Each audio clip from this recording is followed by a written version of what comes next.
amin'ny anaran'ny Ray sy ny Zanaka ary ny Fanahy Masina. Amen. Alahady fa 20 volana Aogositra mijoroa amin'ny finoana. Ny hira fanevantsika sambatra no raintsika.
Andriamanitra no mampisy ny fahavelomana aminay.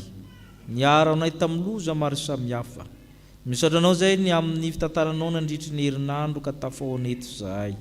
Misatranao koa zay ny amin'ny mahazanakao anay satria izany ny antom-pisinay eto, ny antom-nahatongavanay eto iona aminao, ifampiresaka, ifampijery, ifankafantatra samy zanak'Andriamanitra, ary indrindrandrindra andray ny sakrameta andray ny teninao, ary indrindrandrindra koa ianta fifonany anatrehanao azoanay famelan-keloka fa ny olona voavela eloka aminy ho afaka mahita ny tavanao. Koa atrefeny zao fanompoana zao Tompo, ho anitra ankasitrahana eo masonao, ireo izay tsy afaka jereo manokana, ireo izay azon'ny fahalainana fanamasina netsika azy ireo, ireo izay manaraka amin'ny tambajotra no Andriamanitra namasina ny toerana misy azy azoany mandray anao, fa izay rehetra eto kosa dia ampionanao soamantsara aminao Kristy Jesoa, ary sitraka indrindra ny ombam-panahy mivavaka izay nampianarinao izay manao hoe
mipetraka isika iaino ny sitrapon'Andriamanitra.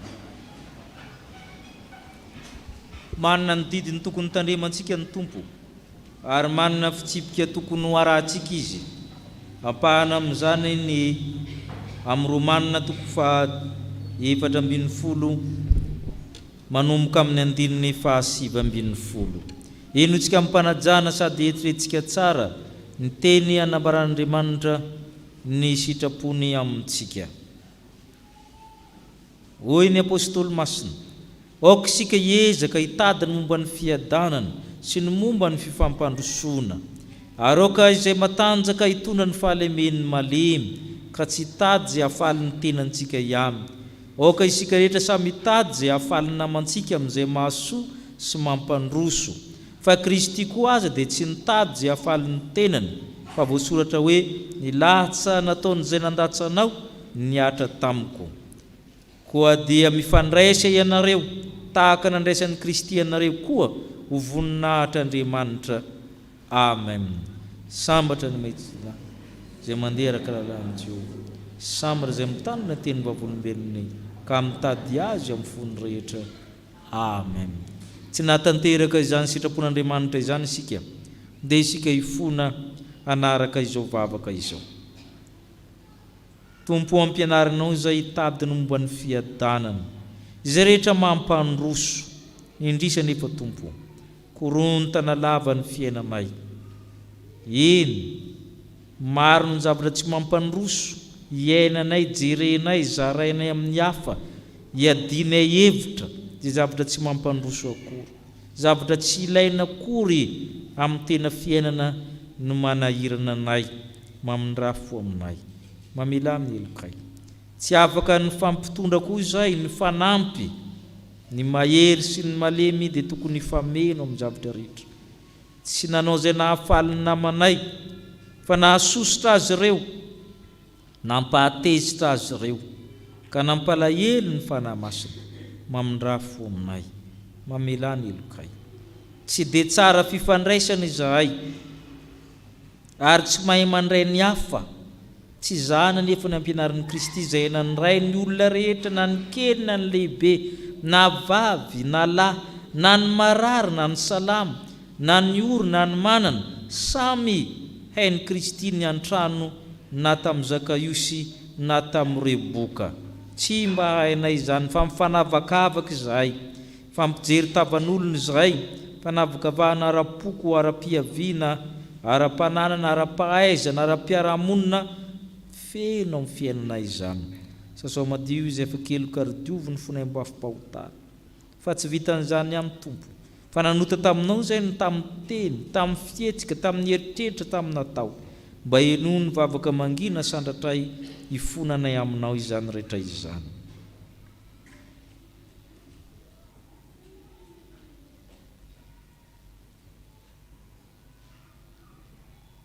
Mamindrafo aminay ry Andriamanitra mpahary anay, mamindrafo aminay ry Jesosy Kristy le mpanavotra anay, mamindrafo aminay ry fanahy masina le mpanadio anay. Amen.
antsika ny tompo mitsangana ndray nyteny somafaly fa mafa mifahotantsika izy hoe ny apôstôly masina iza no ampanga ny olom-bo fidin'Andriamanitra Andriamanitra ny manamarina azy iza ny manameloka Kristy Jesosy no efa maty sady nitsangana tamin'ny maty ka mitoetra ny tanana ankavan'Andriamanitra ary mifona ho antsika ko manoatra no ny mpandresy isika amin'ny alalan'ilay efa tia antsika no zany ry havana dia voavela sy voafafa avokoa ny fahotanareo noho ny anaran'ny masina samia mideran'ny tompo ianareo.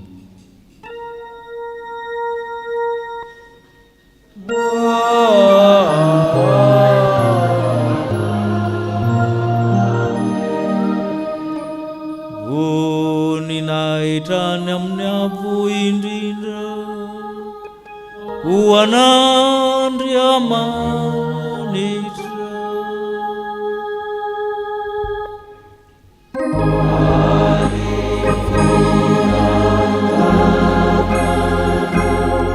oeti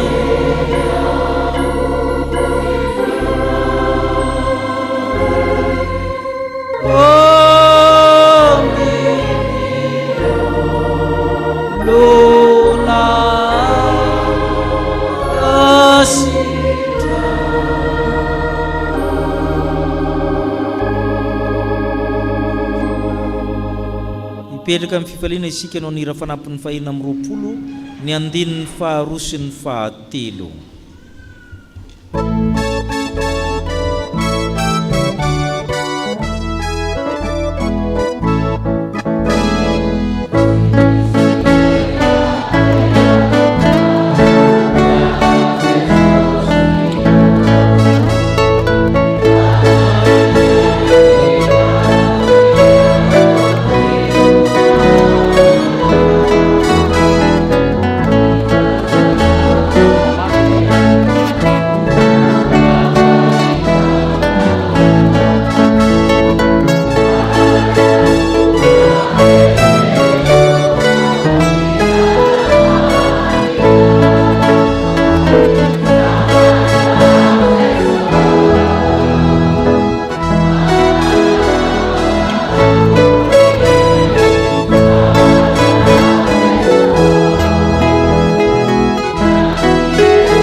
Mangataka ny ankizy sy ny tanora rehetra hitsangana. Matio 5 ny andininy 7:70 sy ny 7:70. Matio 5 ny andininy 7:70 sy ny 7:70. Vakitsika rehetra aminaran'ny Tompo izany efa voalaza nareo.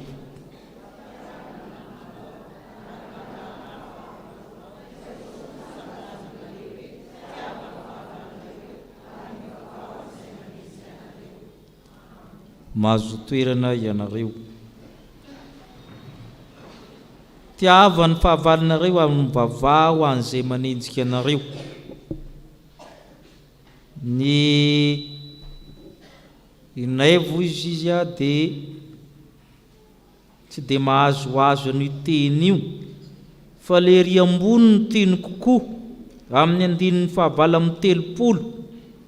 Vakitsika indray ny andininy fahavala amin'ny 30 ahoana ozy izy?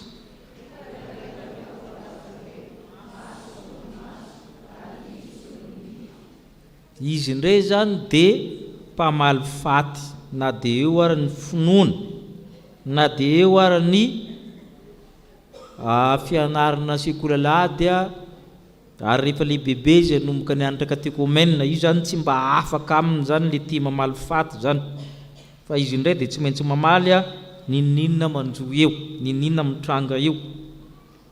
Mandeha ny antsena izy dia nihinana glasy be zesta be tamin'le glasy, dia atao ivelan'le bus mihitsy ny tanana amin'le fitazomana glasy. Ka rehefa nandalo tamin'ire bus tato tsy laozan'izay ratsiratsy saina dia nikapohany lehilahy amin'ny tanany dia latsika le glasy zany. Dia tsy ho azo kakany ray andro any izy satria lasa le bus. Ka le toetra zany tsy maintsy mamaly faty aho izy le ry. Dia ny ampitsoninona ny bus teo le izy le ry tondra toto-tsakay izy. Dia rehefa nandalo tamin'le are bus zany dia nafafiny tamin'izay nijajirika teo le vovo-tsakay zany izy ao zany afaka ny foko izy. Rehefa tonga tanatrano izy afaka tsatsakadiny tonga ny reniny mena maso be mifokofoko avy any ny reniny. Vao naninona olo? Fa maninona neny? Araka ny resahana teo ihany dia faty reo ny valiny hoe nisaka izy maditra dia nifafazany sakay zay teo dia naty masoko dolo. Teo zany ingianay zany mbola tsara ohatra tsy mety ihany le mamaly faty raha izay fa dia fona tamin'ny reniny izy ny fona tamin'Andriamanitra hoe mba tsy hanao tsony amin'le valy faty. Hivavaka isika. Misaoranao zay Tompo satria ny vanim-potoana iainanay dia vanim-potoanany herisetra, vanim-potoanany valy faty koa ataon'ny olona mandolo-po ary maharitra ela mihitsy taranaka amin'ny famdimby ara ny adi-poko sy ny tahakan'izany. Mamindrafo aminay, mampianara anay mba tsy hangahala ny fahavalinay fa hivavaka ho an'izay manenjika anay. Dia amin'izay zay dia tonga zanak'Andriamanitra. Amen. Hira fanampin'ny fahenina amin'ny dininy voalohany iroso amin'ny torjian'ny tenin'Andriamanitra isika.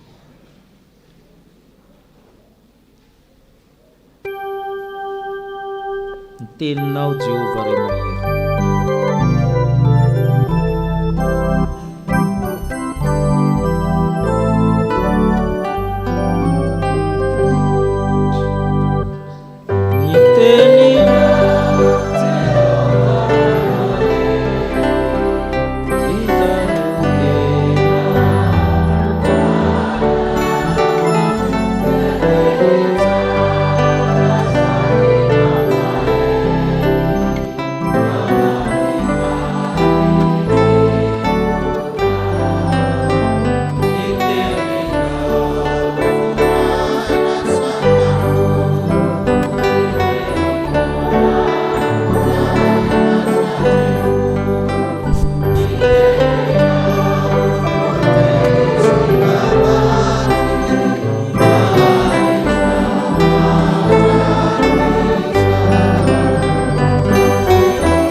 Vaky ny soratra masitsika ry havako arak'izay hita ao amin'ny Eksôdôsy.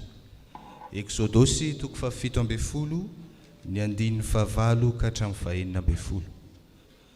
Eksôdôsy 7:12 ny 9:9 ka 9:9 ka hatramin'ny 9:10. Rehefa hita dia vakiana amin'ny anaran'i Jesosy. Ary tonga ny Amalekita ka niady tamin'ny Israely tao Refidima, dia hoy Mosesy tamin'i Josoa: mifidiana lehilahy ho antsika, dia mandehana ka miady amin'ny Amalekita raha mipitso, dia hijoro eo amin'ny tapon'ny avona aho ka hitana ny tenin'Andriamanitra ety an-tanako. Ary Josoa dia nanao araka izay efa nolazain'i Mosesy taminy, ka niady tamin'ny Amalekita izy. Ary Mosesy sy Arona sy Ora kosa dia niakatra tao an-tampon'ny avona. Ary raha nasandratry Mosesy ny tanany dia nahery ny Israely, fa raha nampidiny ny tanany dia nahery kosa ny Amalekita. Fa efa vizana ny tanan'i Mosesy, ka dia naka vato izy roa lahy ka nataony teo ambanin'i Mosesy ipetrahany. Ary Arona sy Ora dia nanohana ny tanany, ka ny iray tamin'ny anila ary ny iray kosa tamin'ny anila, dia naharitra tsy nidina intsony ny tanany mandra-pahafatany masoandro. Ary Josoa dia nandresy ny Amalekita sy ny olony tamin'ny lela-tsabatra. Ary hoy Jehovah tamin'i Mosesy: sorata eo amin'ny boky zany ho fahatsiarovana, ka ambarao amin'i Josoa fa ho foanako tokoa ny fahatsiarovana ny Amalekita tsy ho eny ambanin'ny lanitra. Dia nanorona ny altary Mosesy ka nanao ny anarany hoe Jehovah Nissi.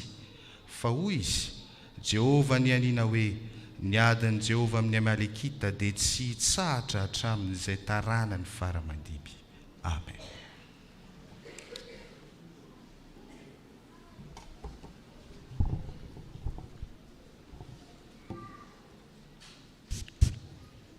Epistily ho an'ny Tesalonianina. Tesalonianina voalohany 5. Tesalonianina voalohany 3 azafady. 1 ka hatramin'ny 5. Tesalonianina voalohany 3 1 ka hatramin'ny 5. Amin'ny anaran'i Jesosy.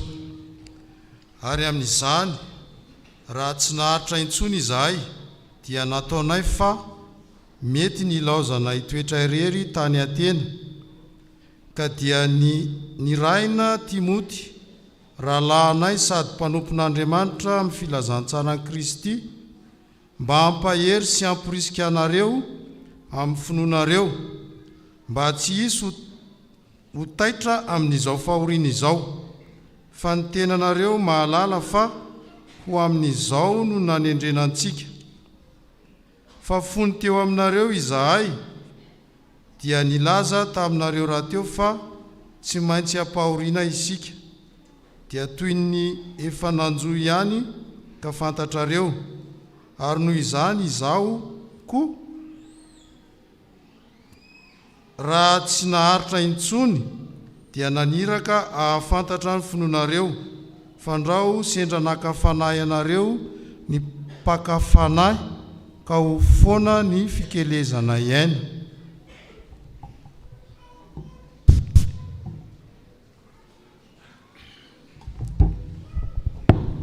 Ho faranantsika ny vakiteny zany dia hitantsika ao amin'ny filazantsarany Matio 5:1 ka hatsahatra hatrany amin'ny 430.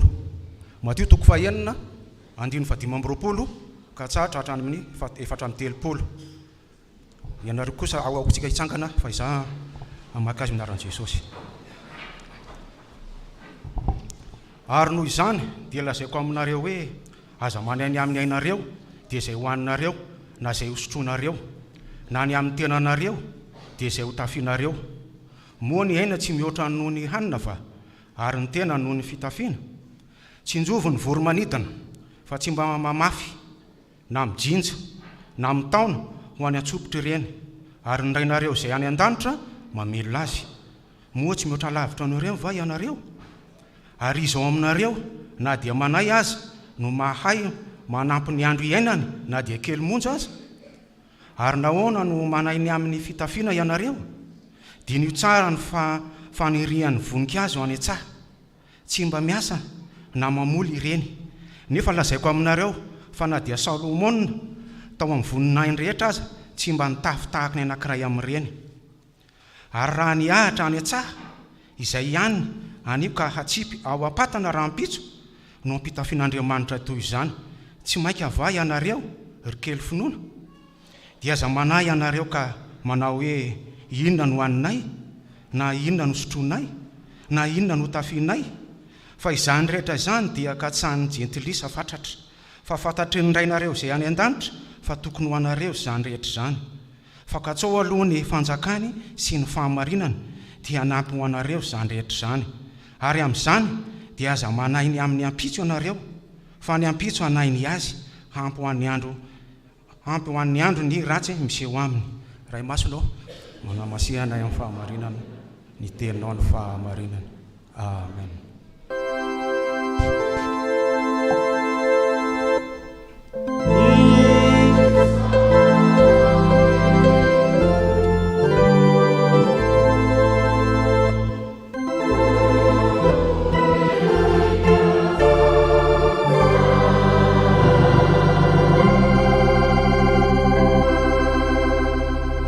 Vavaka sika tompoko, ry Andriamanitra rainay o, rainay be fitiavana ianao, rainay be fiantsana ianao.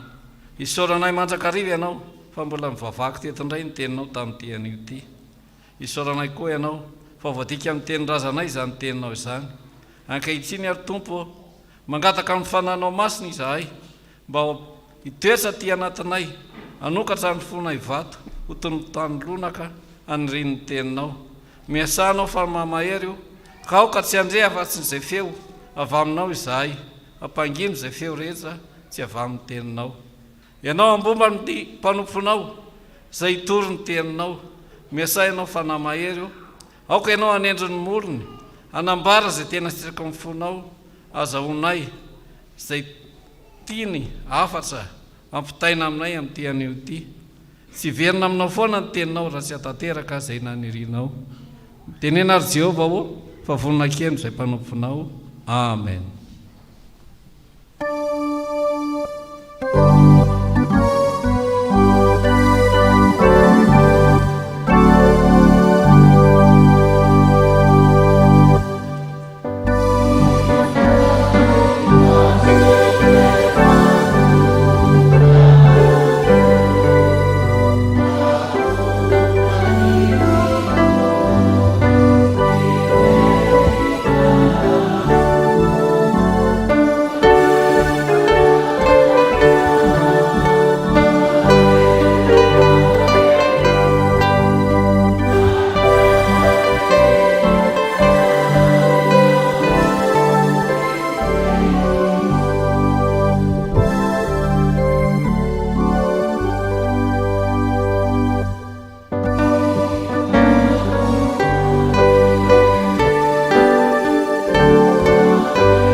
Ho aminao ny fahasoavan'i Jesosy Kristy Tompo, fampiraisany amin'ny fanamasina ary ny fitiavan'Andriamanitra ray. Amen. Ny bokin'ny Matio amin'ny mahajiosy Matio dia misy fototra 5 zany tahaka ny boky 5-ny Mosesy. Misy lahateny 5 zany ao. Inona ny rafetany azy? Anelakelaky ny lahateny 5 dia misy fitantarana, narration zany na récit. Dia le lahateny 5 io ny fototra iorenany fampianarany fanjakan'ny lanitra ao amin'ny Matio. Ny lahateny voalohany dia amin'ny toko 5 ka hatramin'ny 7. Io natao hoe lahateny tarian-tenibohitra fantatsika tsara sermon sur la montagne.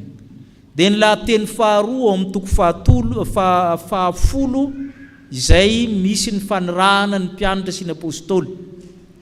Ny lahateny fahatelo amin'ny toko 17 momba ny fanoharana fito momba ny fanjakan'Andriamanitra, ny fanjakan'ny lanitra. Ny lahateny fahaefatra ao amin'ny toko 18 momba ny fiainana ao anatin'ny fanjakan'ny lanitra ety an-tany. Ary ny lahateny fahadimy amin'ny toko 420 hatramin'ny 520 ny laza amin'ny lahateny apokaliptika na ny lahateny andro farany momba ny fanjakan'ny lanitra. Ireo zany misy lahateny 5 grand discours zany amatorany Matio ny fitantarana momba ny Jesosy. Ka ity ampelantanantsika ity ny lahateny voalohany. Mbola mizara 5 koa izy io. Tiany Matio mitsy le resaka 5. Mba sokafy kely ny Matio toko 5. Matio toko 5 dia mizara 5 ohatrany teo ihany koa. Tsy mitovy ny zavatra resahanao anatin'io. Io lahateny io toroteny tarian-tenibohitra io dia ana amin'ny filazantsarany lioka dia miparitaka ny zarazaraina amin'ny toerana maro samihafa. Ny tapany voalohany andininy voalohany amin'ny toko 5 io hatramin'ny 12 dia ny fanalahidy ny fahasambarana ao amin'ny fanjakan'ny lanitra. Io le misy le teny hoe sambatra ny malelo am-panahy. Macarisme na macario, heureux sont amin'ny teny français, blessed amin'ny teny anglisy. Io zany ny tapany voalohany. Ny tapany faharoa manomboka amin'ny 17 momba ny lalàna. Ny lalàna eo anatin'ny fanjakan'ny lanitra. Misy lalàna ohatran'izao Jesosy dia ohatr'izao ny fanazavana an'io. Lavalava izy io miafara amin'ny toko 9. Zay ny tapany faharoa. Ny tapany fahatelo manomboka amin'ny toko 9 dia momba ny vavaka. Ny andininy voalohany hatramin'ny 720 momba ny vavaka io. Io momba ny vavaka io zany ao no misy ny rarezana an-danitra rehefa mivavaka ataovy zao izy. Ny fahaefatra dia ny andininy 720 hatramin'ny 730 momba ny filana, momba ny arena, ahoana ny fijery momba ny arena, ny mahaolo laranofo ety amin'ny tany ao anatin'ny fanjakan'ny lanitra. Zay no azavainy ao. Dia ny toko 7 indray ny fiarahamonina miaraka amin'ny Andriamanitra sy ny olona. Zay no sitrapon'Andriamanitra manoloana ny Andriamanitra sy ny olona. Zara 5 koa zany io. Amin'ny toko 7 zany io hatramin'ny andininy 720 vao tapitra io lahateny. Ka le ny resantsika teo, ny vakina tamintsika teo toko 9 andininy 420 hatramin'ny 430 dia tafiditra hoe ahoana ny momba ny filana, momba ny arena, momba ny fiainana ety amin'ny tany anatin'ny fanjakan'Andriamanitra izany. Ampianarin'i Jesosy indray tsika amileo anatin'le hoe mijoro amin'ny finoana ihany isika zavatra anankiroa. Fa ny anantonantsika ny fampianarana dia ny andininy 730 izay fa haintsika tsy anjery loatra. Matio toko 9 andininy 730 vakitsika. Fakatsaho aloha ny fanjakana sy ny fahamarinana dia nampy ho anareo izany rehetra izany. Amen. Katsaho aloha, misy teny hoe aloha d'abord. Zay no mandeha aloha. Indidy amin'ny teny anglisy. Misy zavatra tsy maintsy mandeha aloha. Raha tsy hainao tsy hajoro amin'ny finoana manona ny filana. Zavatra tiana resahana amin'izany dia mahaiza mandahatra laharam-pahamena miaraka amin'Andriamanitra. Fa misy zavatra tsy maintsy alahatra ao miaraka amin'ny Andriamanitra fa raha zany anao difotra amin'ity fiainana mandalo ity. Ambarany Matio fa mizavatra 3 sosi tena lazain'ny olona isan'andro amin'ny andininy 130 vakitsika hoe dia aza manahy ianareo ka manao hoe inona no haninay, inona no sotronay, na inona no tafianay. Re zavatra 3 ireo isan'andro mamaky loha. Inona no haninay, samy mihinana zay ho aminy. Inona no sotronay, samy misotro zay sotrony. Tsy atao sotrony sasany tsy inona no sotrony aria ny sasany moa tsy maintsy mifindra trano miala anaty trano rehefa isotro an'ilay izy fa inona no tafinay ireo telo ireo zany a no katsahany jentilisa fatratra rehefa io amin'ireo telo ireo no lohanao isanandro anompo sampy ianao satria ireo foana anatin'ny lohanao hangalatra ianao anodikodim-boly ianao andeha anandro ianao anatin'ny piskidy ianao satria fa io foana ny lohanao zay hoe mahaiza mandahatra laharam-pahamena miaraka amin'ny Andriamanitra fa misy laharam-pahamena ny filana zay mahatonga hoe katsao aloha ny fanjakan'Andriamanitra sy ny fahamarinana zay mifanaraka amin'ny fanjakan'Andriamanitra aloha zay mifanaraka amin'ny fahamarinan'Andriamanitra aloha nareo manao psychologie na socio misy an'ilay zalala ndahatra pyramide de besoin izy moa ny anarany Maslow dia nandahatra an'io izy misy bazika raiza izy amin'io ianao iny zany zavatra mbola ety amin'ny tany fa rehefa mandahatra an'io Jesosy Kristy jerena anaovany azy amin'ny 19 zany tsika izao ahoanao sisy ary noho izany dia lazaiko aminareo hoe aza manany amin'ny ainareo dia izay hoaninareo na izay sotronareo na ho amin'ny tenanareo na izay hotafianareo motsy ny aina moatra ny hamina ary ny tena no ny fitafiana na ilaharam-pahamenanareo izy lazainareo piramide teo mbola misy filaharana izy anambony ny aina veno ambony sany hanina zany hoe velona mba inana sa inona mba ho velona inona moa ny tena izy velona mba inona sa inona mba ho velona tsy mitovy le teneninareo mbola adevitra be zany izy sasany sady inona no mandeha aloha izy ny vatanao sa ny fitafianao dia inona no manahirina anao amin'ilay fitafiana nefa resantsika kely ny vehivavy zany le kiraro tiany nefa tery vidiny any le izy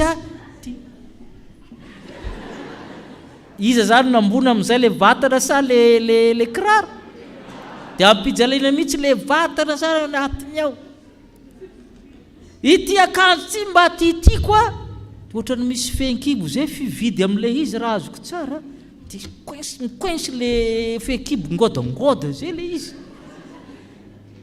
stomialy retsy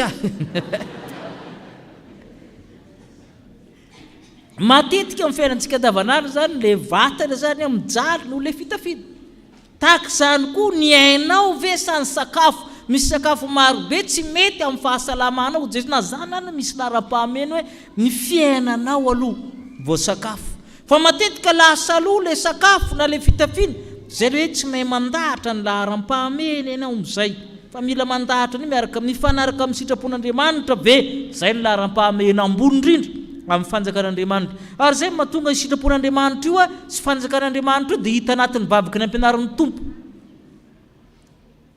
toko fahenina andininy fahafiry moa sy vaviky ny ampianaran'ny tompo moa andininy fahasivy mba vakitsika hoe ny andininy fahasivy sy ny fahafolo jereo fandaharan'i Jesosy le zavatra ahoanao sisy raha miverina dia mivavato izao ianareo raha naiza nandanitra o masina naranao mitonga neny fanjakanao ataoneny siraponao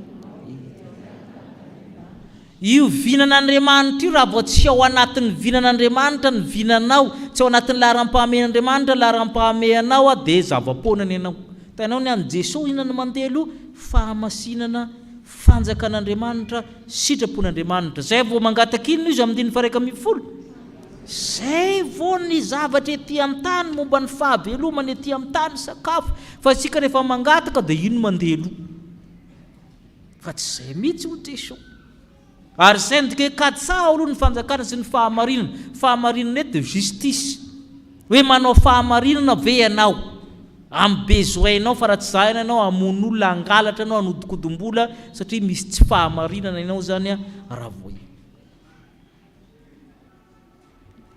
ary zay le tenenin'ny tompo hoe mahaiza mandahatra laharam-pahamena ianareo fahamarinan'Andriamanitra aloha fanjakan'Andriamanitra aloha mandeha fa raha tsy izay ianao izy izy a tahaka jentilisa ihany mampitombo ny faharatsiana zay ny dikany 7:30 vakitsika 7:30 ary amin'izany dia aza manany ampitso ianareo fa ny ampitso anany azy ampy ho amin'ny andro ny raha tsy miseho aminy io faharatsiana efa be loatra misy fatra zany na dozazy ny faharatsiana anatin'ny ray andro Andriamanitra mahay hoe hatraiza aza manampy anio ianao izy izy efa betsika ny faharatsiana ampy ho amin'ny andro ny raha tsy miseho aminy efa hitanao fa olona moram-bakaina mbola manambaka ihany ianao izay le hoe le olona efa anatin'ny faharatsiana mbola tsindrinao faharatsiana koa aza manao an'izany izy fa mikatsah fahamarinana manana sens de justice ianao amin'ny zavatra rehetra fa tsy manampitrotrika faharatsiana ty maka efa samy mangalatra daholo zavy eny tsy mbo aka zay foana mako le mahazatra ny olona naka daholo teo ny olona naka daholo teo ary zay foana ny zavatra rehetra ary jere tsara ny olona fa mamaly an'izany a ity misy varavarana mihidy a nisy nanao amboletra nanokatra tary mandeha rehefa tratra izy a ka ny olona rehetra efa todolo inao zany tsy mieritreritra hoe za miavaka satria zanak'Andriamanitra tsy mamieritreitra an'izany ny olona mila mahay mandahatra laharam-pahamena miaraka amin'Andriamanitra isika amin'ny zavatra rehetra fanaraka amin'ny fanjakana inona ny tokony ahina mialoha amin'ny zavatra rehetra mandahatra laharam-pahamena miaraka amin'Andriamanitra fa ny faharoa kosa dia zao mahatoky ny fitondran'Andriamanitra mila mahatoky ny fitondran'Andriamanitra isika ohatra ataon'i Jesosy amin'izany ny voromanidina 9:20 sy ny 9:20 hatramin'ny 7:20 vakitsika tsy njovy ny voromanidina fa tsy mba mamafy na mijinja na mitaona nan-tsobotra reny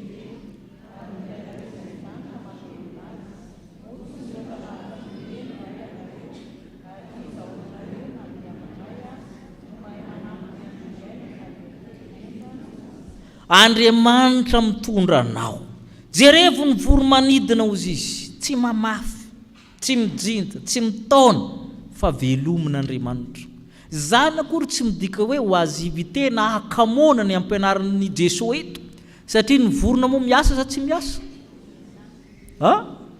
tsy mitovy koa ny famalinareo ianao nanamboatra ny tranony iza nanamboatra ny tranony ianao ary mbola tsy nanamboatra tranonao fa izy ny nanamboatra ny trano miasa amin'ireo mitatitra sakafo izy ho an'ny zanany fa na zany ary voafetra ny heriny zay ny tiany resahana tsy mampianatra akamona mihitsy ny tompo raha miteny voromanidina fa ny voromanidina dia miasa fa misy zavatra tsy takatry ny sainy kosa dia ampian'Andriamanitra izy amin'iny zay ny dikan'izay mohatra lavitra ny vorona ianareo ny vorona zany a karakarain'Andriamanitra maika ve tsy ianao maika fa ianao zay zanany ka na miahiahy koa ianao inonga manahy manampy 1 cm ozy izy amin'ny alavanao na manampy kely kaloloha mbola tsy andeha ary efa ho faty fa mpio 10 minitra ianao ny mahay manampy azy sa Andriamanitra na 10 minitra raha tsy ianao ny manampy anio fa Andriamanitra ihany ny mahay manampy anio ampiko 12 taona tahaka ny Ezekia sy ny sisa zany a Andriamanitra ihany manao an'izay ohatra faharoa momba ny voninkazo 9:20 hatramin'ny 7:30 ahoana ozy izy ary nahoana nareo ny manahy vita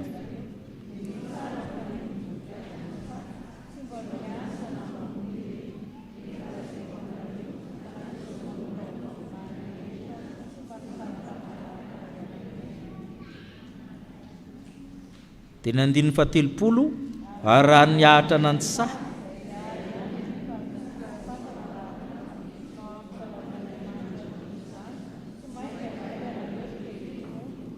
i Solomona dia anisan'ny lehilahy nitafy tsara indrindra ary izy no modely zany teo amin'ny zay tia mandala fomba fitafy dia Solomona zany a izy zany mitarafy ny olona zany fa lazaikanareo Jesosy fa ny voninkazo a mbola tsy ritiny Solomona ny voninkazo mbola mitafy tsara nareo vehivavy mahalala tsara ny karazam-boninkazo rehetra io fa ninina fitafiana tsara ataonao tsy maharesy anio ianao fa tsy zany mbola mitsiritra voninkazo foana ianao satria tsy misy mahay mitafy. Iza nampitafy ny voninkazo ozy izy? Andriamanitra. Koa tsy hainy koa ve ny mampitafy anao? Ny voninkazo ary izy maina dia tsy mpanampatana, tsisy ilana azy, malazo. Fa ianao izy izy kely finoana. Ampitafian'Andriamanitra ianao. Tsy mampianatra hakamoana akory zany. Hoe ny voninkazo tsy asa dia za koa hipetraka hoe tsy asa dia miandry fitafiana milatsaka varia. Tahaka ny ankizy anao fanadinana tsy nianatra tsara dia hoe meo ny kapitalin'ny Roma, kapitalin'ny Italia sy kapitalin'ny Frantsa. Dia rehefa nataony dia ny rava zany dia inona nataonao tao rehefa mitamintany? Dia ny rava, way, nivavaka izy, Andriamanitra aingany ka mba ho Roma ny kapitalin'ny Frantsa hozy izy fa tena mba hadiso ety. Zay le babaka fitiavany tena. Ahoana ianao no tsy nianatra ka ho batain'Andriamanitra i Roma ampifanakalozina amin'ny Paris? Gagabe ngamba papa rehefa maraina mifoha maraina dia miteny frantsay daholo ny olona fa tsy miteny italiana. Izay tsy izay ny ampianarin'ny tompo fa ampianarina sady asa no miankina aminy. Anampy ho anareo zany. Ajouter, it is added for you izy ny teny anglisy. Misy zavatra zany ampian'Andriamanitra rehefa mikatsika ny fanjakany sy ny fahamarinana ianao dia anampy, c'est un cadeau. Na io fofonaina iananao ary io cadeau io. Ary ny cadeau tsy mba fitaky, sa tsy zay? Eny mitaky ihany zareo rehefa akaiky ny anniversaire. Fa anampy ho anao zany amenanao, il est donné à toi. Rehefa katsahanao ny fanjakan'Andriamanitra sy ny fahamarinana mandahatra laharam-pahamena miaraka n'Andriamanitra anao ampino anao ny sisa. Solomon nange nataona an'izany. Nangataka inona moa Solomon? Fahendrena. Fa omeko koa ianao Andriamanitra arena.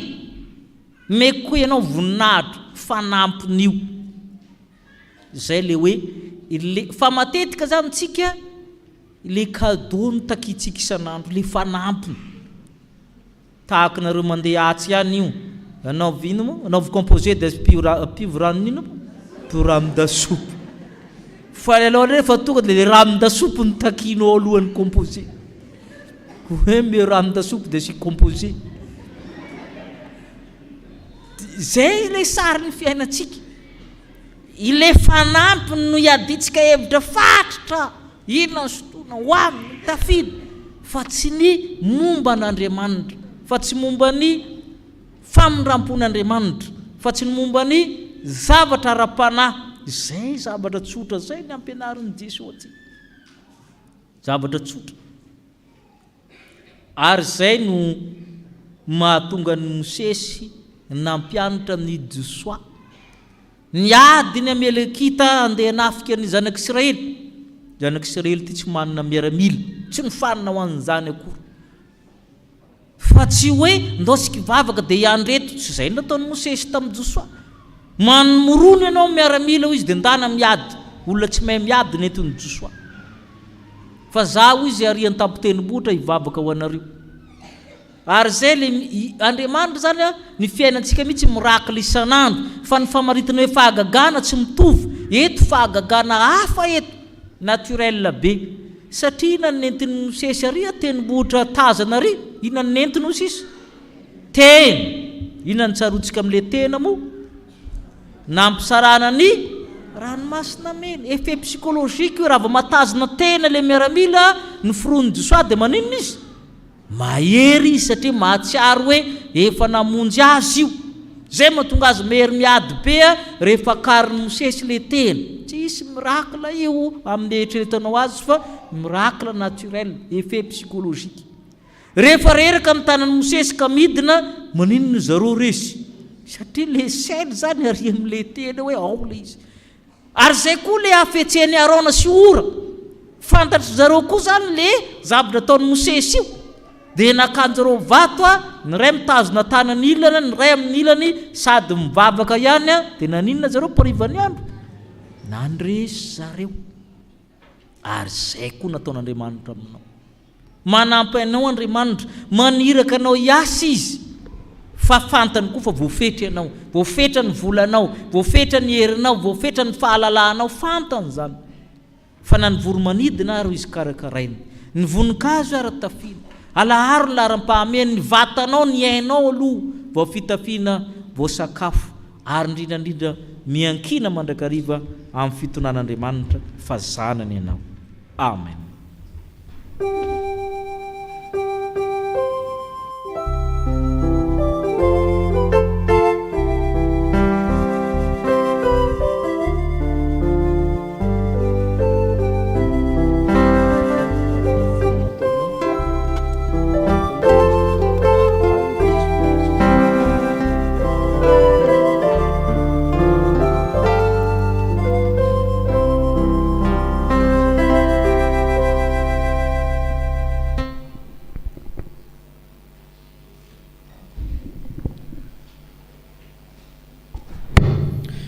Omina mivavaka isika. Raha io misaotra anao izay fa afaka nandre ny teninao tamin'ny alalan'ny mpanomponao, izay anorenanao indray ny finoananao Jesosy Kristy ary mba hahatonga anay hijoro ompino. Nambaranao taminay teo ny amin'ny arena sy ny filana. Nampianarinao izay handahatra lahara-pahamehana dia ny aminao Andriamanitra aloha izay vao ny amin'ny fiainana eto an-tany. Zava-dehibe aminay tokoa ny mahafantatra anao an'Andriamanitra mialohan'ny zavatra rehetra. Aza vela iahiny amin'izao tontolo izao izay na amin'ny fitafianay na nosotroanay na nohaninay fa atoky anao Andriamanitra. Voafetra izay Tompo, raha misaraka aminao izay dia tsy mahefa na inona na inona. Iny Tompo tsampany tokoa fa ny finoana dia avy amin'ny toriteny ary ny toriteny dia avy amin'ny teninao Kristy. Ka izany no tiana hijoroana mba hahafahanay mitomba amin'ny faharetana amin'ny fahanarana anao Andriamanitra. Koraiso Andriamanitra eo ny fahavononanay anohanao ka mofo tsara sy vomendrika ny fibebahana izahay. Mivavaka izahay rakehitriny Tompo ho amin'ireo misedra olana, mandalo fitsapana, mandalo fisedrana ao anatin'ny ady mafy ankehitriny. Tokivy, reraka ka mila tsy hajoro intsony, ka mitady tsy hafantatra, tsy hahitanao Andriamanitra ilay tompon'ny hery sy ny fahefana. Ilay manafaka anay amin'ny keja izay mila tsy ho zakanay. Vavaka izahay ho an'ny tsy salama rehetra, na ireo izay miombombavaka eto ankehitriny na ireo izay tsy tonga eto amin'izao toerana izao fa any tokantrano na any amin'ny toeram-pitsaboana, satria fantatray fa Tompo mpamonjy mora azo indrindra ianao amin'ny andro fahoriana. Ka ianao Jesosy no aninitra no aranona aretina rehetra ka hananan'izy ireo fahasalamana. Ao koa Tompo ireo izay tsy tonga miara-miangona aminay eto noho ny antony maro samihafa izay tsy miafina aminao Andriamanitra. Mety noho ny andraikitra izay nifidiananao azy, mety tojo fahorinany amin'ny fisarahana tany. Ianao Andriamanitra no hanome hery ary hitay azy ireny mandrakariva araka ny ahalehibe ny fitiavanao. Tompo, ao ireo izay nahatsiaro fa notahinao ka misaotra anao noho ny fahasalamana izay natafinao azy, ka manolo tena eto anatrehanao ka manatitra fanadim-pisaorana. Tahio hatrany izy ireny Tompo mba hitombo amin'ny finoana ka hijoro hatrany amin'izany finoana izany. Ko amin'ny anaran'i Jesosy Kristy ilay mpihaino vavaka no anaovana izany vavaka izany. Amen. Yes.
dia arsika iombina amin'ny fanekempinoana kristianina izay resantsika amin'ny fiangonana manerana izao tontolo izao dia tsika hitsangana.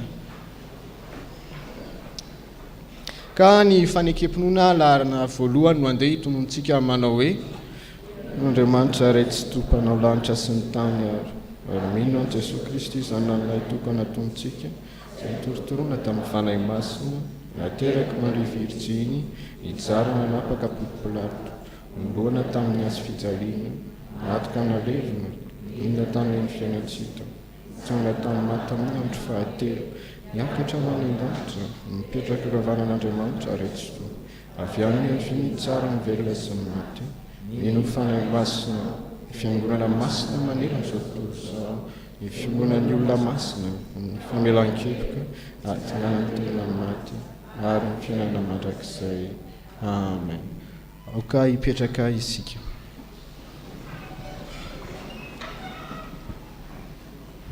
Misy ireo avantsika izay manolotra ny tenany iray latabatra amin'ny tompo ka ho atokana ho isan'ny mpandrefana samy tompo.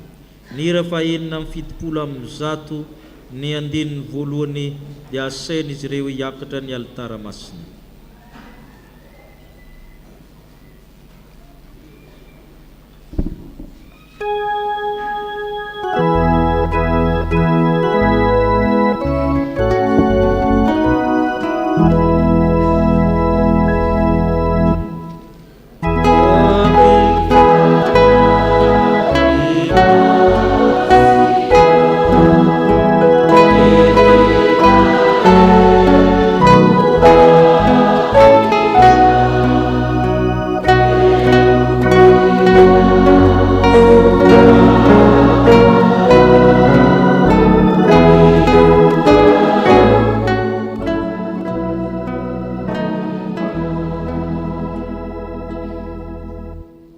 Riavana amin'ny fifaliana resantsika ireo tavantsika reto manolotra ny tenany andray izany sakramenta masina izany.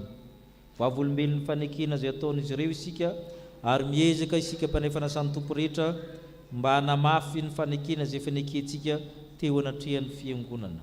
Efa nampianarinay ny fotokonana kristianina izy ireo na tanteraka ny faneken'ny tabatisa ka atolotra atsika ankehitriny mba ho amasinina. Koa mangataka atsika hitsangana angataka ny fanahy masina.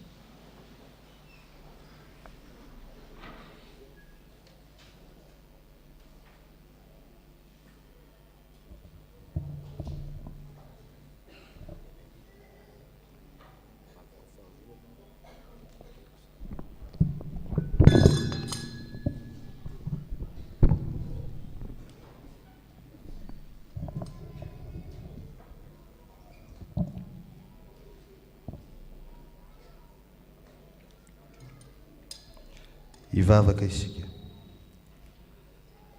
Ry Andriamanitra mandrakizay io, misaotra anao amin'ny fonay manontolo izahay.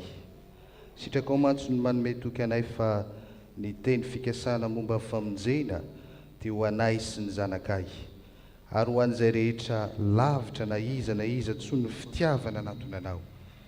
Andriamanitra tsara sy matoky io, nino ny fanambaranao izahay teo amin'ny batisa dia nanokana ny zanakay ho anao izahay ka nangataka ny rotsahany fahasoavanao aminay. Nampianarinay ny filazantsaranao izy ireo ary niezaka izahay na dia malemy aza mba hitarika azy ho amin'ny fiainana mandrakizay dia mahafantatra anao izay Andriamanitra tokana sady marina sy Jesosy Kristy izay efa nirainao. Ary ankehitriny rehefa nandray ny antsonao izy ka afaka hifidy ankalalahana ny lalana izorany dia indro tonga eto anatrehanao mba hanambara ny finoany. Ry Tompo, mba enoy ireny vavaka rehetra miakatra eo aminao ho azy ireo, raisy koa izany rehetra izany anio ho amin'ny firaisana masina aminao. Amin'ny anaran'i Jesosy Kristy zanakao mpamonjy anay no angatahana izany ho azy any ary ho anao ray any an-danitra sy ho an'ny fanahy masina ndera sy Lazaro ny voninahitra mandrakizay. Amen. Petraka ny fiangonana. Hoenontsika ny teny fanorenana izao fanokanana izao ny Tompo. Izaho ny mpiandry tsara manolotra ny ainy hamonjy ny ondry. raha misy olona ta hanaraka oko izy andany tenany hitondra anazy fijaliany ka hanaraka fa na izy na izy ny tamonjiny any dia avery azy ary na izy na izy navery ny anony amiko dia azo izany fa inona moa so azon'ny olona raha mahazo zao tontolo zao kanefa very ny ainy inona nomeny olona ho takalo ny aina fa na izy nanao ny sitrapony raiko izay anandanitra dia izy ny rahalahako anabavoka ary reniko ary amin'izany nazovonazovona naikavy natren'ny olona ekeko izy eo natren'ny raiko izay anandanitra fa nazovonazovona andao natren'ny olona ho lavoko kosa izy eo natren'ny raiko izay anandanitra. Amen. Noho izany miteny tompo izany dia misy fanekena ilain'ny fiangonana aminareo hovalianareo araka izay sitraky ny fonareo. Ianareo va mihin'Andriamanitra paratsika sady tiantsika raintsika anandanitra izay nanomeny Jesosy Kristy zanalahy tokana izay maty sy nitsangana tamin'ny maty ho famonjenantsika. Eny Tompo, mino aho. Mihinan'i Jesosy Kristy zanany izay manome famelan-keloka sy fiainana mandrakizay ho an'ny mpanota rehetra mibebaka ka manaiky tompo sy mpamonjy va ianareo. Eny Tompoko, mino sy manaiky aho. Moa ianareo manaiky ho an'ny tenanareo ny fanekerany tamin'ny batisa ka efa nandray ny fanamasina tamin'izany ary izany fanamasina zany ankehitriny mitondra anareo milalina fiainana kristianina ka ezika ianareo ten'Andriamanitra katony sitrapony ahatsiaro ivavaka sy hamaky baiboly hamonjy fanompom-pavahana sy fanasana masina izay adidy sy tombotsoan'ny mino. Eny Tompoko, manaiky ny ho tsisy ankatoa aho. Okarinareo todika amin'ny fiangonana hanonona ny anaranareo ary hamaka ampabe maso ny fanekenareo. Izao Rabesan-dratana Rakotondraso José Tony. Izao Rakotobe Miarintso Darolala Fanirina Val. Izao Andriamanganirina Finiary dia manaiky sy mino fa i Jesosy no tompoko sy mpamonjy ahy. Voavela ny eloko ary azoko ny famonjena. Ekeko ny ho tsisy hanompo azy amin'ny foko rehetra dia nanapa-kevitra aho ny andray ny fanasan'ny tompo izay anehony mino ny faneken'ny famonjena sy ny fampihavanana nataon'i Jesosy Kristy. Ekeko fa nisoratra masina no hanambaran'ny tompo amin'ny fiangonana sy ny mpintso rairay ny sitrapony. Koa hiezaka aho eo ambany fitarian'ny fanahy masina ny andinika azy sy azoto amin'ny fanarahana fampianarana amin'ny fomba samihafa, fiaraha-mivavaka, toriteny, fiaraha-mandinga soratra masina sy ny sisa.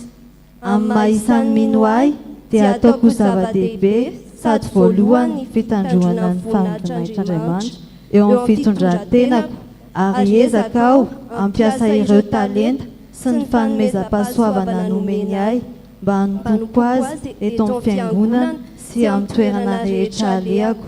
Ny herin'Andriamanitra no iankinako ahatanterahako izany rehetra izany. Amen. Mandre ianareo Andriamanitra, todika ty amin'ny alitara ianareo.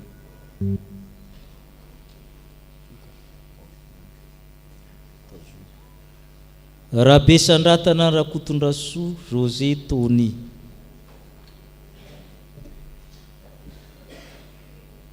Noho izany fanekena nataona tao izany dia aminaran'ny ray sy zanaka ny fanamasina manokana anao izay mitsondrana anao izay mandray anao isan'ny momba ny tenan'i Kristy izay ka manamasina anao.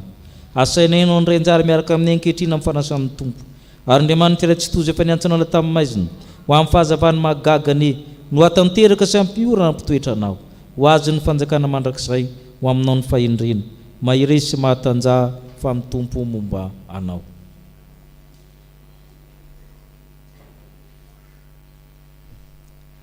Rakotobe Miarintso Darolala Fanirina Val.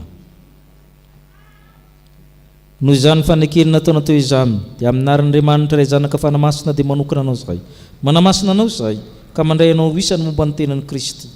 Asaina ianao ndray anjara miaraka amin'ny ankehitrina amin'ny fanasan'ny tompo ary Andriamanitra tsy toy izay efa niantsana la tamin'ny maizina ho amin'ny fahazavany mahagagany no hatanteraka sy ampiorana amin'ny mpitoetra anao ho azy ny fanjakana mandrakizay ho aminao ny fanantenana mahiresy mahatanja fa ny tompo momba anao.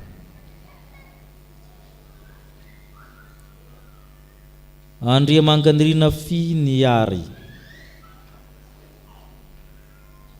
Noho izany fanekena nataona teo izany dia aminaran'Andriamanitra ray zanaka fanamasina dia manokana anao izay tsodrana anao izay manamasina anao izay ka manindry anao ndray anjara miaraka aminay amin'ny Kristy ary ankehitriny andrenjara miaraka amin'ny fanasany tompo ianao satria isany momba ny telin'i Kristy. Koa Andriamanitra iray tsy tojo efa niantsona lahy tamin'ny maizina ho amin'ny fahazavany mahagagany no atanteraka sy ampiora ny toetrana.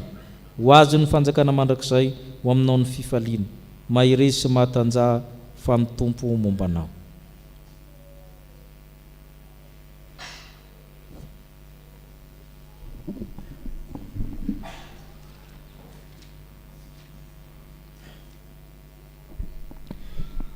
Hivavaka isika.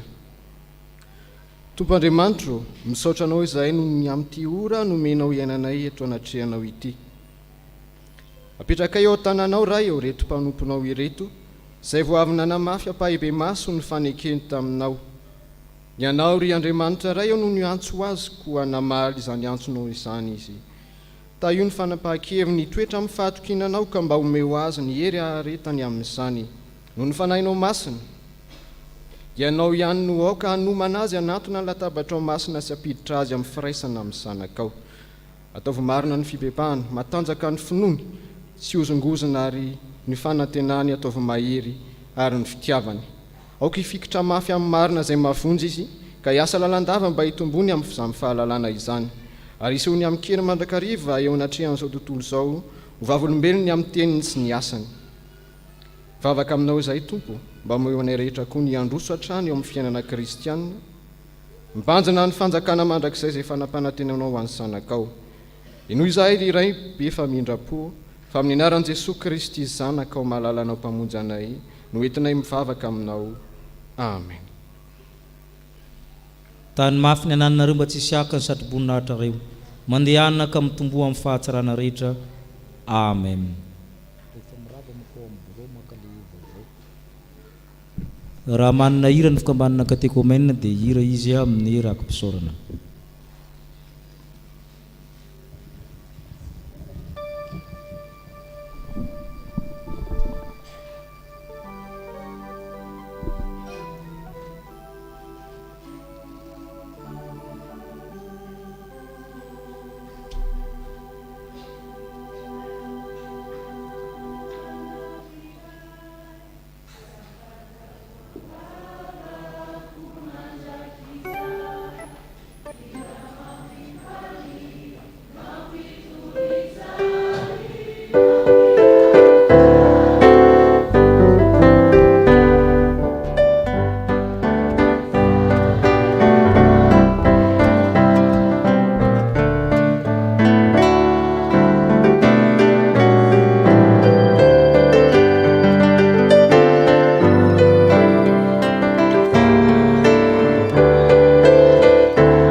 Anio izao ary dia manona ny fiadanana sy ny fahasoavany ho amintsika tsirairay avy.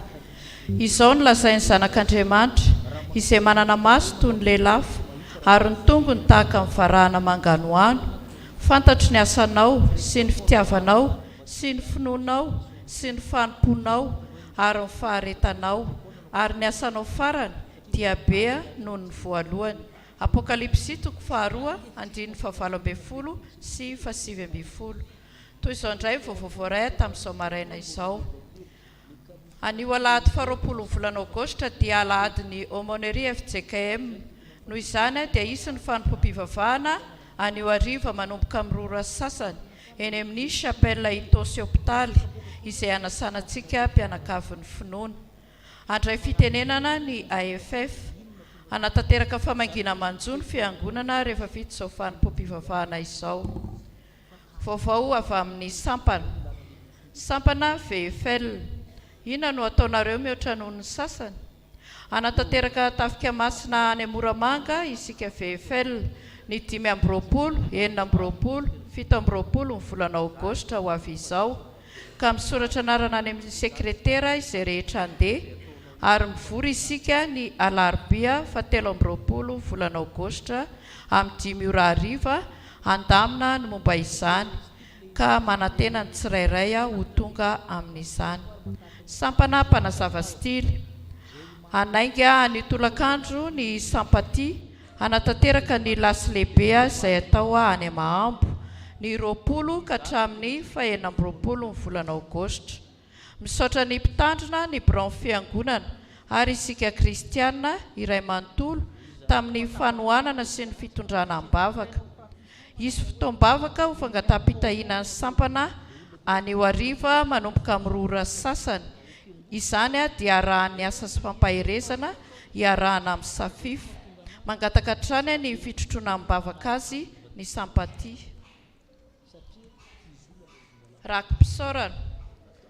Rakim-pisaorana noho ny fanomezan'Andriamanitra fahasalamana ahy ary ny zanako sy ny asan'ny tanako dia aoka ho adidiko ihany vola atolotra ho an'ny mpitandrina 3 mirahalahy. Fa ny fahasoavan'Andriamanitra no natoy izao ahy ary tsy foana ny fahasoavany ato amiko. Rakim-pisaorana atolotra ho an'ny sampana sekolelahady noho ny fahafahako fanadinana. Misaorany Jehovah ry fanahiko ary izay rehetra atao anatiko misaorany anarany masina. Misaorany Jehovah ry fanahiko ary aza misy adinoinao ny fitahiany rehetra izay mamela ny heliko rehetra izay manasitrana ny aretinao rehetra. Misaotra an'Andriamanitra fa nidina hôpitaly, izany hoe nivoaka hôpitaly, ary manolotra rakim-pisaorana atolotra ho amin'ny pasteur Rakototsafy Mikael, ny fiangonana, ny sampana Dorcas ary ny mpitandrina mizatra rà. Fisaorana. Efa niady tsara aho, nahatanteraka ny fiazakazahako aho, nitahiry ny finoana aho, izay zanaka aman-jafy sy ny fianakaviana manontolo, dia maneho fisaorana anareo fiangonana, ny mpitandrina, ny braon fiangonana, ny sampana fifoazana, ny sampana Dorcas sy ireo sampana velona rehetra eto amin'ny fiangonana, ny katekomenina, ireo havana sy tapaka sy namana, izay tonga ny dododo sy nampaheranay tamin'ny namoizanay ny reny malalanay, Rahely Harimanana Hantriniaina Daorilala Volasoa. Ilay Andriamanitra manakare-pahasoavana ne hamaly fitianareo. Nanolotra fararakitra ny fianakaviana. Toy izay indray vovovoray tamin'izao maraina izao voninahitra ho azy irery ihany.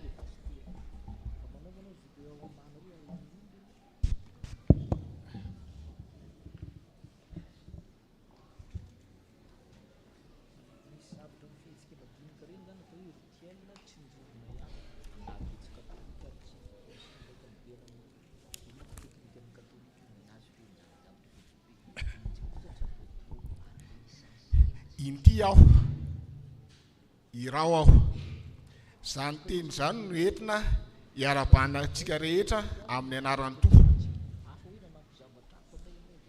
Misaotra an'Andriamanitra lehibe indrindra noho ny fahavitany tafika masina izay natao tany Ankijambe, Ankisabe. dia misaotra ihany koa ny mpitandrina sy ny braom-piangonana naniraka anay tamin'izany asa izany. Dia eto dia mangataka ny mpiantafika rehetra mba hitsangana.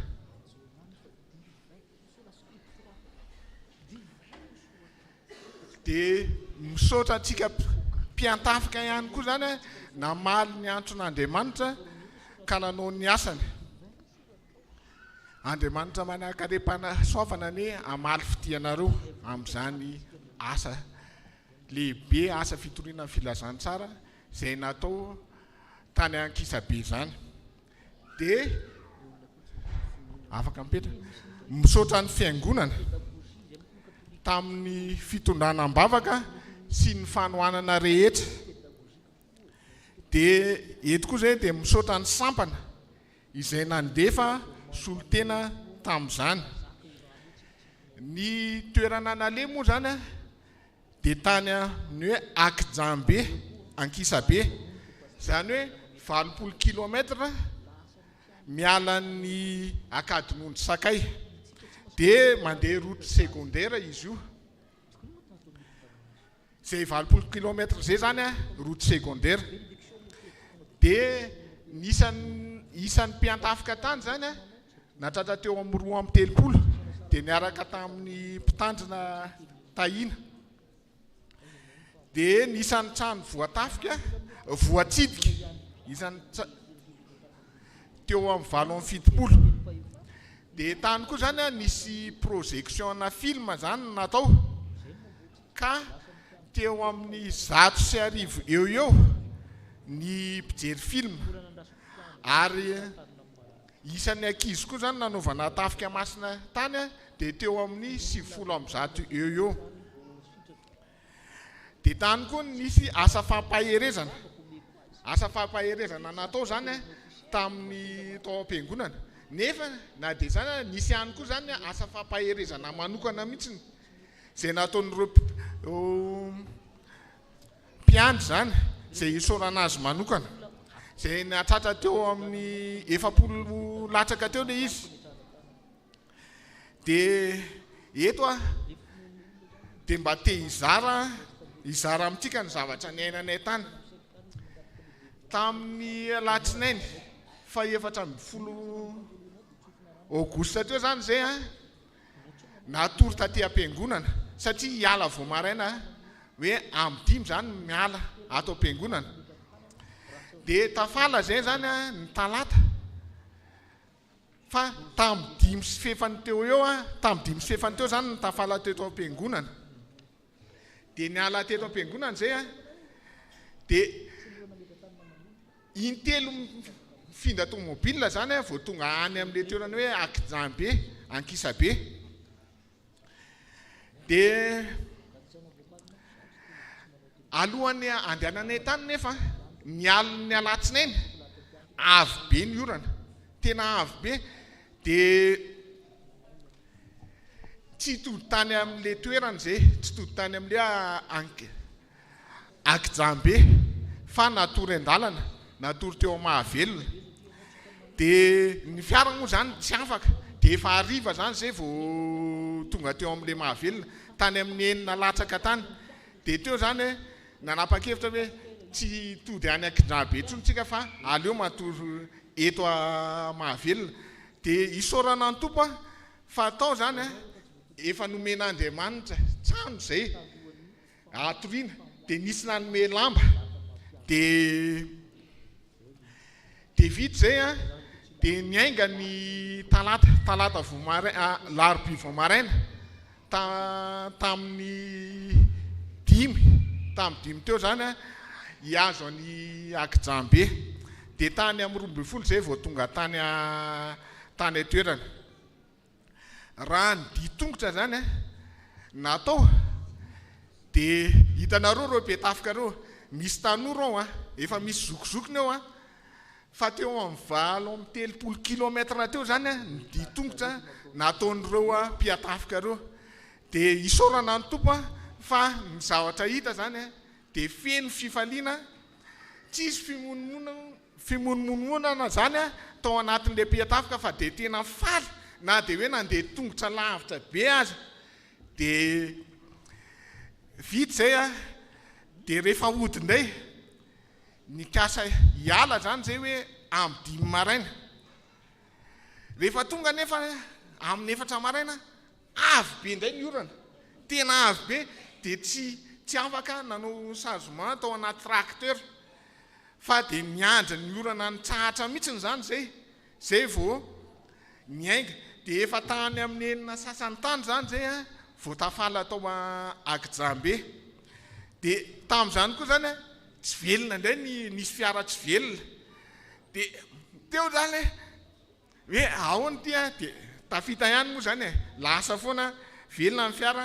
nandeha tonga taty Akadinondry efa tany amin'ny 5 tany zay vao tonga tao Akadinondry dia teo indray a rehefa tena nandeha indray zay tonga tao Analavory indray tsisy jiro le tômôbila anankiray tena hoe tsy afaka nitsilo zany fa ny tena isaorana an'Andriamanitra zany dia tonga somatsara taty Antananarivo ihany zay noho ny fitatana tena hoe sarotra ny lalana teo ny fitsapana maro nefa rehefa manaiky fotsiny ianao hoe hanao ny asan'ny tompo dia efa izy no mandray an-tanana izy mandray an-tanana ny fandaterahana ny asany ary ho antsika zany mila manapa-kevitra fotsiny hoe hanao ny asan'ny tompo na ny fotoana io na ny enti-manana io na ny resaka fahasalamana na ny ankonany dia izy miasure ny zavatra rehetra fa mila manapa-kevitra fotsiny hoe anaraka ny tompo hanao ny asany dia zay ny fampizarana dia ho an'Andriamanitra ireny ny voninahitra. Amen.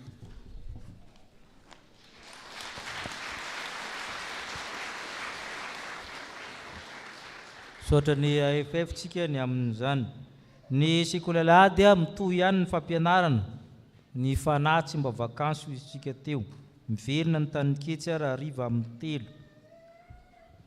ireto avantsika ireto manolotra ny zana amin'ny sakramentany batisa ireto amin'ny heriny ireto zazakely ireto mitsangana avatrany ny ray aman-dreny ireo raha ao maromaro izy ireo Rabe Sandratina Dorsonoa Irisia Rabe Sandratina Dorlala Yani Adorisia Razafindrasata Andreniana Enzo Razafindrasata Valsoa Naisia ny haiko mitantso finiavana ny haiko mitantso fahendrena ny haiko mitantso ny riko ao ny fianakaviana dia mivavaka nareo ny fiangona misaotra tompoko manolotra ny tenanao amin'ny sakramentany batisa matora velo manantsoa ary nirina Lovaniana Sergina ve satseo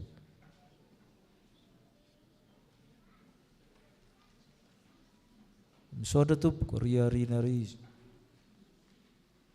fanamasinina fanambadiana raha arsonsy raha velo manantsoa itsangana zareo raha ao reo izy ireo dia mivavaka nareo ny fiangonana misaotra tompoko misaotra ny fiangonana mitondra mbavaka anay tamin'ny iraka natao tamin'ny Toliary momba ny fivoriam-beny vondrona miaramila kristianina mbona ny tafika sy zandaro dia iraisam-ponoana le vondrom-bavaka dia nanokatra an'izany tany sy nampiofana tamin'ny Toliary dia misaotra antsika apetritsika Andriamanitra ny vokatra 200 teo ny miaramila kristianina tafika sy zandary vorotany lasy vavy misaotra ny tompontsika ny amin'izany misy ny fandraisana fanasan'ny tompo asaina ianao izay vahiny iombo-databatra amin'ireto mpandray fanasan'ny tompo vaovao ireto iroso amin'ny rakitra isika eo ny tokopira ny dekorina koa andamina ny momba an'izany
Fifaliana ho antsika ny nahavitany fanamasinana fanambadiana reto avantsika angatahana itsangana zay ao. Rakotarson nofy tsy oriniaina sy rasolofoniaina antanirina ravaka. Reo izy ireo dia miarahaba nareo ny fiangonana. Sora tompo. Rasoa miaramarina dama faly manjaka sy andria manantena aingo. Andria mahazo arivo Daniel Mbolatina sy rafidimanana miora. Rabonary andria maneo ny fetra tsy lavina sy ratsimbazafy Elivololo mianta manu. Reo izy ireo dia mivavaka nareo ny fiangonana. Asy manana tatamo mampionina sy randria koto soniery.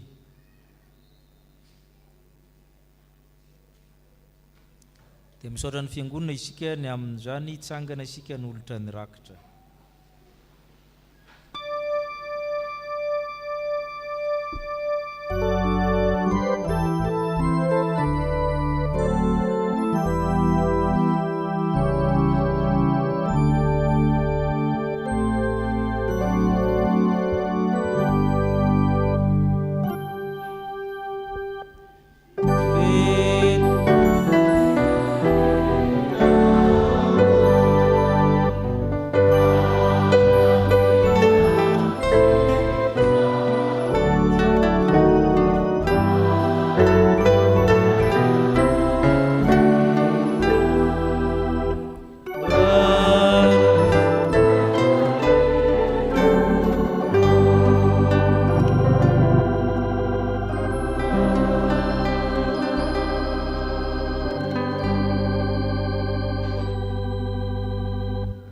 Misy ny fandraisana fanasany tompo rehefa aveo iraitsika nira mialosy aoriany tsy sodrano.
Tanteraka aminao zao tsodrano izao.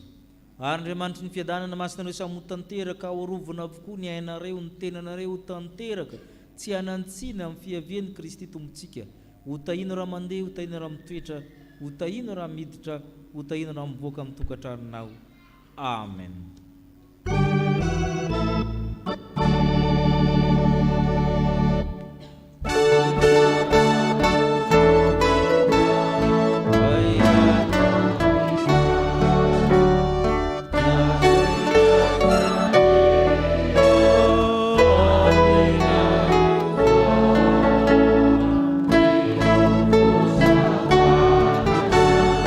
Asa ketaka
mipetraka hivavaka mangina isika tompo.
marina ary feo mahira avy tanandanitra nanao hoe ankehitriny dia tonga ny famonjena sy ny hery sy ny fanjakan'Andriamanitsika ary ny fahefany Kristiny satria nazera le mpiampangany rahalahintsika dia le ny ampanga azy andro manalina teo anatrehan'Andriamanitra ary izy ireo naharesy azy noho ny rano zanak'ondry sy ny teny filazana azy.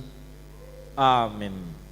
Velatra malonantsika izao sakramenta masina izao manambara izany fandresen'i Kristy izany ko asan-drato amin'ny tompo ny fonareo.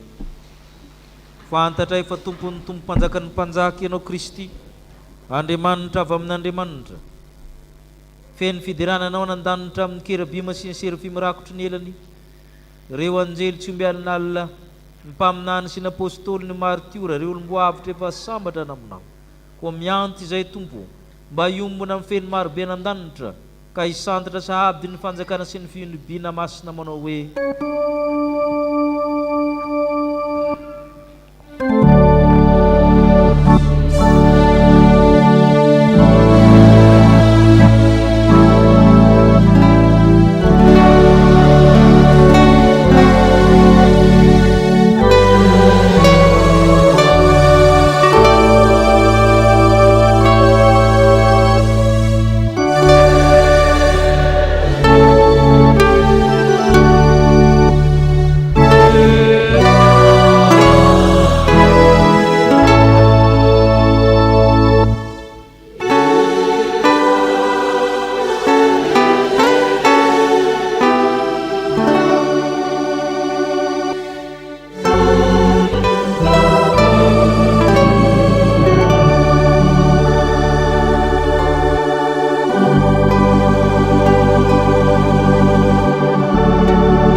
fanorenana azy ao sakramenta masina izao. Fa Jesosy tompona amin'ny alina izy namandia anazy dia nandray ny mofo rehefa nisaotra dia nivakiny ikao izy. Raiso anotenitenako izay omena ho anareo, izao no ataovy ho fahatsarovana. Dia araka izany koa ny kapoaka rehefa ninana dia hoy izy, misotro amin'ny tianao rehetra fa ity ny rako ny amin'ny fanakena vaovao izay alatsaka ho ana rehetra famelan-keloka. Izao no atao fahatsarovana naovinana misotro ianareo. Fa naovinana ianareo ny mihinana itony mofo tony sy misotra amin'ny kapoaka dia manambara le fahafatesan'ny tompo ianareo mandra-piaviny. Ivavaka isika atsiaro ny asa-pamonjen'i Kristy sady angataka ny fanahy masina.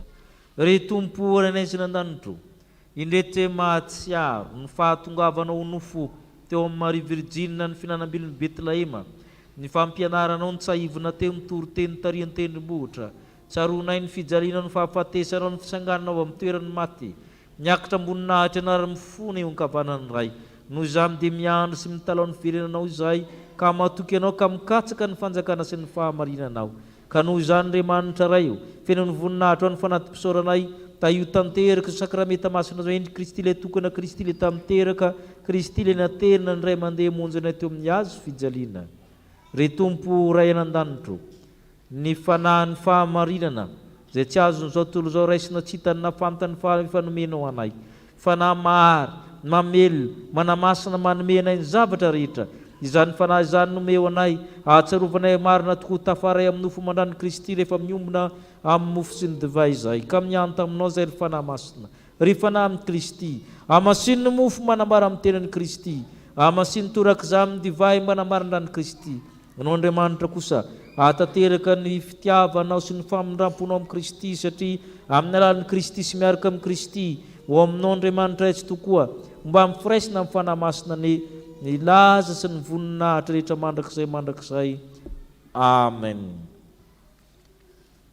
Ny mofo zay vakintsika dia firaisina amin'ny tenan'i Jesosy Kristy tompontsika zay ny vakina ho antsika, satria iray ihany ny mofo, tena iray ihany isika na dia maro aza, fa isika rehetra dia samy mandray amin'izany mofo iray izany avokoa. Ny kapoaka ny fisaorana zay sorantsika mo tsy firaisina amin'ny rano fanekena va izany, ny rano fanekena vaovao zay nalatsany ho antsika ho famelan-keloka. Amen. Oe Jesosy Kristy tompo andeha fefavoatra avokoa zao ny zavatra rehetra. Amen. Ipetraka isika anao niry voalahatra ampizarana ny mofo sy ny kapoaka.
ka zarao ampianakaviny finoana.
Mitsangana isika netritena. Oka isika mbopo amin'ny fanetretena manao hoe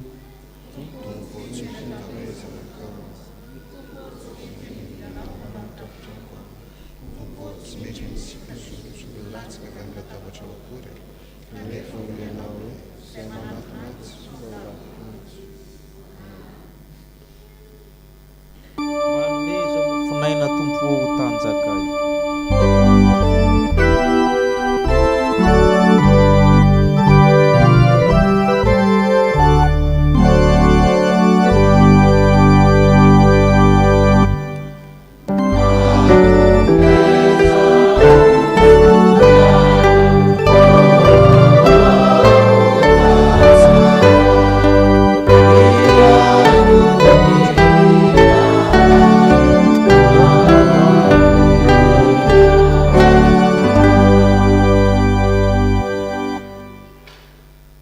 Hoy Jesosy Kristy, raiso hany ity ny tenako, izao no ataovy fahatsiarovanahy.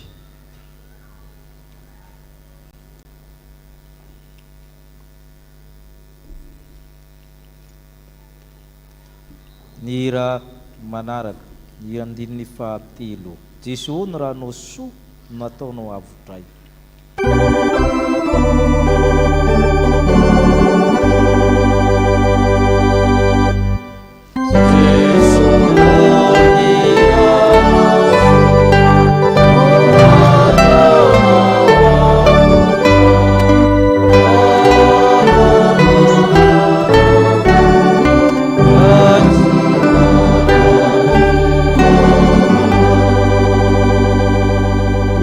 Kristy, soanareo rehetra ity fahity norako dia ny amin'ny fanekena vaovao izay nalatsaka ho an'ny maro famelan-keloka, izao no atao ho fahatsiarovana na oviana no misotro ianareo.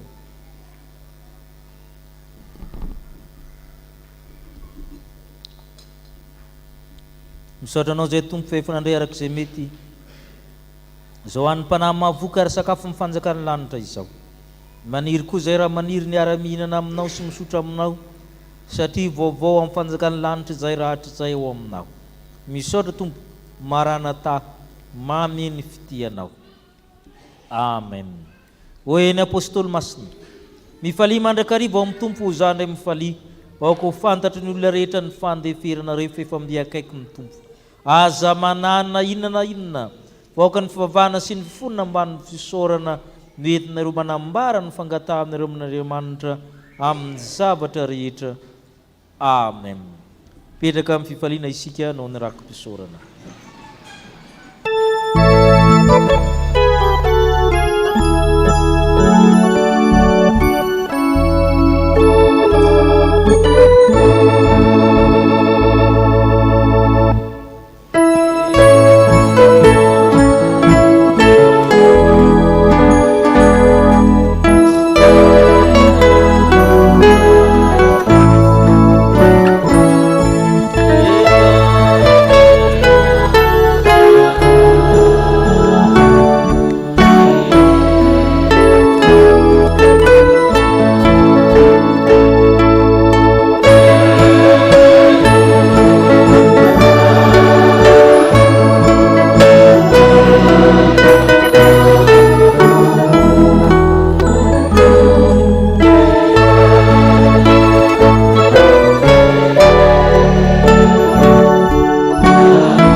mahita ianareo aneny tompo ka iaro anareo ampamirapiritra ny tavana aminareo aneny tompo ka iantra anareo anandratra ny tavana aminareo aneny tompo ka anome anareo fiadanana.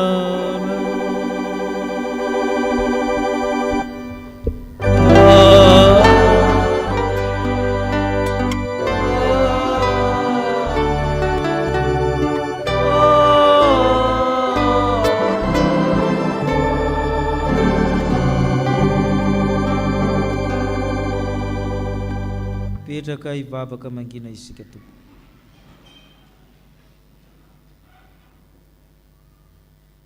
Dia aza manahy ianareo ka manao ina no haninay, ina no sotronay na ina no tafinay, fa izany rehetra zany dia fantatry ny rainareo izay nandanitra fa tokony ho anareo. Ho an'Andriamanitra irery ny voninahitra amin'ny anarany iray ary ny fanahy masina. Dia mandehana amin'ny fifalian'ny tomponareo.